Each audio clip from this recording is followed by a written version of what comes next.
Nah, kalian tahu nggak? Awalnya, micro SIM itu diperkenalkan oleh si Apple. Dan itu salah satu sebuah inovasi untuk SIM card dan akhirnya sekarang berubah jadi eSIM.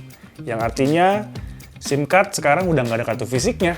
Dan kali ini gue akan ngebahas tentang evolution of SIM card di Tahu dari User.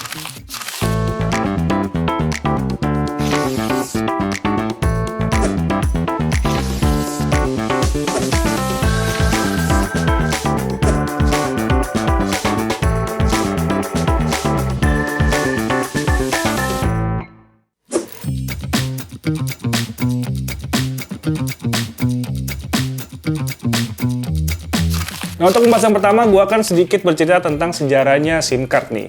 Nah, SIM card itu dikembangkan oleh dua orang ternyata. Siapa aja? Yang pertama itu Herman Giesecke dan yang kedua adalah Alphonse Devrient di tahun 1991. Dikeluarkan oleh perusahaan teknologi Jerman yang bernama European Telecommunication Standard Institute. SIM card sendiri itu diartikan sebagai Subscriber Identity Module atau biasa disebut identitas pelanggan lah gitu jatuhnya. Nah, kenapa namanya SIM card? Karena dia berbentuk seperti kartu kredit gitu. Jadi dulu itu SIM card itu bentuknya seperti kartu gitu. Ditambahkan kata cardnya itu karena di bentuk pertamanya berbentuk kartu. Sebanyak 300 SIM itu dijual ke nirkabel operator jaringan Finlandia yang bernama Radio Linjai. Yang jaringannya dulu menyediakan GSM pertama di dunia di tanggal 27 Maret 1991.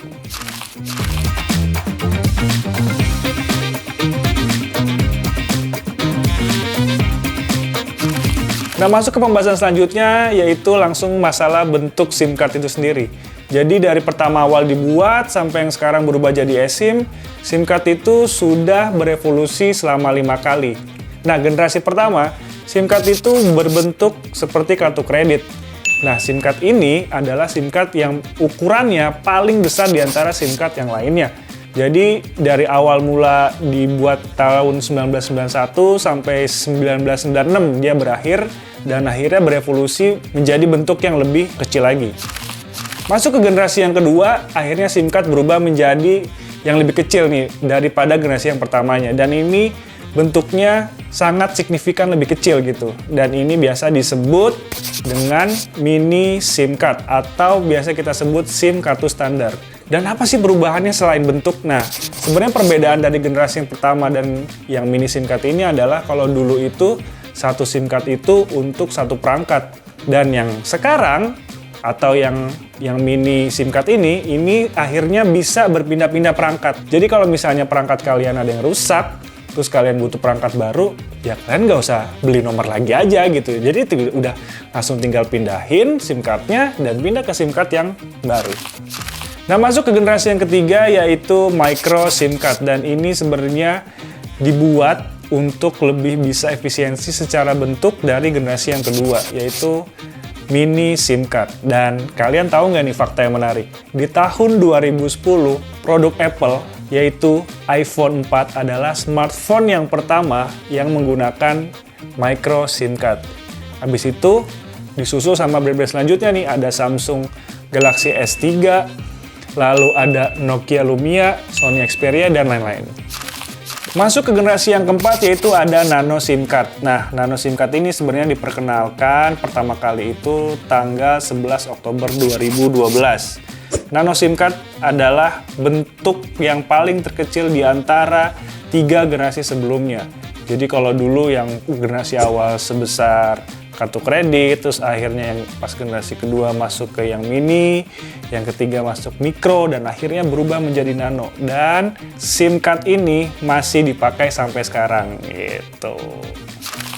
Dan akhirnya kita masuk ke fase terakhir dalam evolusi of SIM card ini nih, yaitu eSIM. eSIM atau Embedded SIM adalah teknologi SIM digital yang sudah terintegrasi langsung ke perangkat elektronik kalian. Jadi kayak misalnya smartphone atau tablet atau memang ibaratnya ada perangkat yang memang sudah terhubung dengan jaringan seluler gitu. Jadi apa sih sebenarnya bedanya gitu? Nah, perbedaan yang secara signifikan itu adalah bentuk atau fisik. Nah, eSIM ini sendiri udah nggak ada fisiknya sama sekali karena dia sudah tertanam ke dalam perangkat tersebut. Dan ini salah satu fakta menariknya lagi nih. Jadi, lagi-lagi Apple itu menjadi produk pertama yang sudah memperkenalkan SIM yang tertanam ini di iPad pada Oktober 2014. Dan keunggulannya apa sih si eSIM ini? Jadi, ada beberapa keunggulan yang memang si eSIM punya ya. Yaitu yang pertama, secara fisik dia udah nggak ada. Oke. Yang kedua itu lebih fleksibel.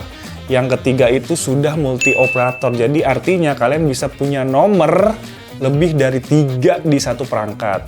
Oke, dan selanjutnya itu adalah efisiensi ruang di dalam HP. Jadi kalau dulu kalian kalau punya HP itu ada slot SIM-nya, dan sekarang itu eSIM itu udah nggak ada tuh. Jadi di perangkat itu udah nggak ada slotnya si eSIM lagi gitu. Dan yang terakhir itu adalah bisa aktivasi jarak jauh. Nah, gimana caranya kalian misalnya mau migrasi nih ceritanya nih. Migrasi dari SIM konvensional yang kalian punya nggak ada fisiknya, terus beralih ke eSIM. Dan itu bisa aja sebenarnya kalian tinggal datang ke pelayanan jaringan ininya, operatornya, dan kalian tinggal minta aja gitu untuk dimigrasi. Cuma dengan satu syarat, yaitu HP kalian itu harus bisa support eSIM. Oke, segitu aja penjelasan gua tentang pembahasan evolution of SIM card. Jadi kalian misalnya kalau mau info-info atau misalnya mau tanya-tanya tentang SIM card, boleh komen, atau misalnya info gua yang ada kurang lengkap ya mungkin kalian bisa tambahin di kolom komentar. Jangan lupa like, komen, dan subscribe, dan terus pantengin info-info seputar gadget, teknologi, dan otomotif. Gua Rangga pamit. Tahu dari mana? Tahu dari Uzone.